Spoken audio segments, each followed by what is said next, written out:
Good afternoon. I'm Israeli government spokesman Avi Hyman. This is day 132 of the October 7th war. First, an update regarding an important ongoing IDF operation in the Nasser hospital in Khan Yunis. As Rear Admiral Daniel Hagari has stated, we have credible intelligence from a number of sources, including from released hostages, that Hamas has held hostages at the Nasser hospital in Khan Yunis, and that there may be bodies of our hostages in the hospital facility. We have already proven with the Shifa Hospital, Rantisi Hospital, Al-Amal Hospital, and many other hospitals across Gaza, Hamas systematically uses hospitals as terror hubs. Our intelligence shows over 85% of major medical facilities in Gaza have been used by Hamas for terror operations. Throughout this limited operation, the IDF has ensured that the Nasser hospital continues its important function of treating Gazan patients. In the north, yesterday, Hezbollah fired a substantial number of rockets from Lebanon into northern Israel. The Israeli Air Force immediately struck the sources of fire, hitting terror targets in Jabal el-Braj, Hune, Dunin, Adashit, Suana. Tragically, in the Hezbollah terror rocket barrage, Staff Sergeant Omer Sarah Benjo was killed. Staff Sergeant Benjo was 20 years old, from the village of Geah in southern Israel.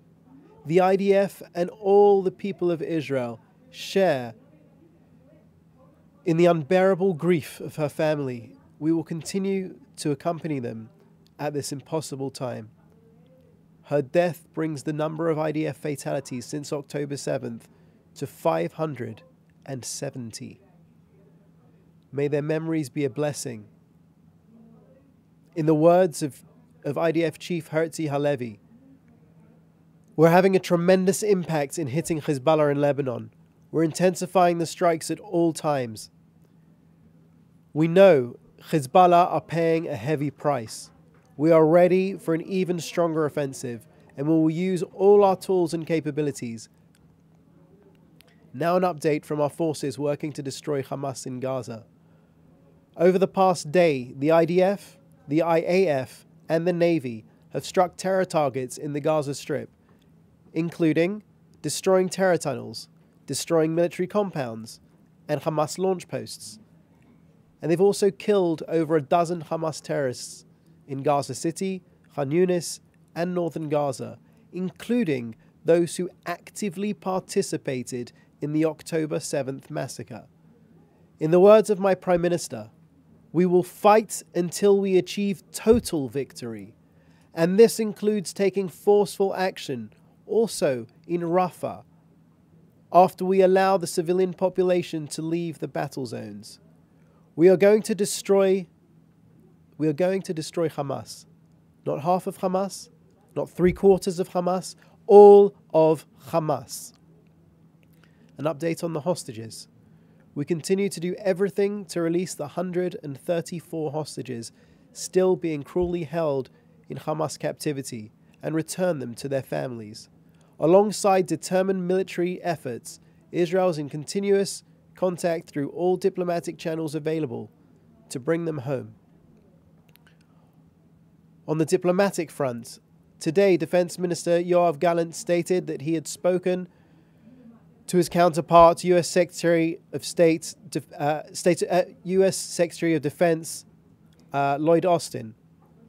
Defense Minister Gallant briefed Austin on the heroic operation to rescue 2 hostages. Defense Minister Gallant emphasized Israel's commitment to bringing the hostages home and the importance of military pressure against Hamas, as well as the threat of Hezbollah. Now an update from Kogat. Yesterday, 106 trucks carrying humanitarian aid were inspected and transferred to the Gaza Strip. So far today, 15 trucks have been inspected at Nitzana and transferred via the Rafah crossing, and 91 were inspected and transferred via Kerem Shalom. And finally, Sinwar in the tunnels. On Tuesday, we showed footage of Yahya Sinwar hiding in tunnels, attempting to escape and protecting only himself and his family. He doesn't care about Gazans. I've seen Sinwar's personal collection of 4 or 5 aftershaves in his underground suite. Sinwar, no amount of eau de toilette can cover the stench of your war crimes. Mr. Sinwar, we will bring you to justice. We are coming for you. And that ends our briefing for today. I'll take questions. First question from Jody Cohen, World is One News. What can you tell us about why the IDF have been operating in the hospital in Khan Yunis? What efforts were taken to protect patients? And what has been found there? So, Jody, thanks for the question. I'll refer you to a number of things. Firstly, the statement that I just made. Secondly, the statement made by Rear Admiral Hagari at the opening of the operation, in which he stated, but please quote him instead of me on this, he stated that we were in line with protocol. We've been in touch with some time with the hospital staff. They knew of the operation ahead of time, and we're doing our utmost to go after the intelligence that we have. And we will update, and I'm sure he will update when there's more information. But this is an ongoing operation. Next question from Melanie Lidman of AP. Given that there seems to have been no real progress on a negotiated solution for the Lebanon-Israel border conflict, is Israel now going on the offensive or looking to change the rules of engagement? Thank you. Well, I just read out a portion of a statement from Defense Minister Gallant, who said that, you can quote me as I said before, that he was upping the efforts against Hezbollah. We're seeing regular attacks from them. What I'll say is that our message to Hezbollah has and always will be, don't try us. As Defense Minister Gallant said at the beginning of the war, we will copy and paste what we've done in Gaza to Hamas in Lebanon. And like the President of the United States said at the beginning of the war, don't. Next question from Dr. Abby Korb. Can you tell us how the rescued hostages are doing medically? So the latest update that I've received, you've likely seen as well, which is that the initial indications, what they were doing well. Now we know, because we've heard all of the testimonies from released hostages, that they were not held in situations and scenarios that were conducive to normal living conditions. Many of them really lacked food, lacked daylight, etc. Ultimately, even if they appear to be healthy somewhat as far as the initial inspections, the psychological trauma will likely stay with them until their last days. Next question from Mick Creever from CNN. What is your reaction to reporting from the Washington Post that the US and regional allies are working on a comprehensive peace plan that would include the pathway to a Palestinian state? So here in Israel, we're still in the aftermath of the October 7th massacre, perpetrated against us by a genocidal Palestinian terrorist organization, Hamas. Now is not the time to be speaking about gifts for the Palestinian people, at a time when the Palestinian Authority themselves have yet to even condemn the October 7th massacre, and on the contrary, have suggested in official statements that it didn't happen or have questioned it. Now is the time for victory, total victory against Hamas, and we will continue on the path to victory. All discussions of the day after Hamas will be had the day after Hamas.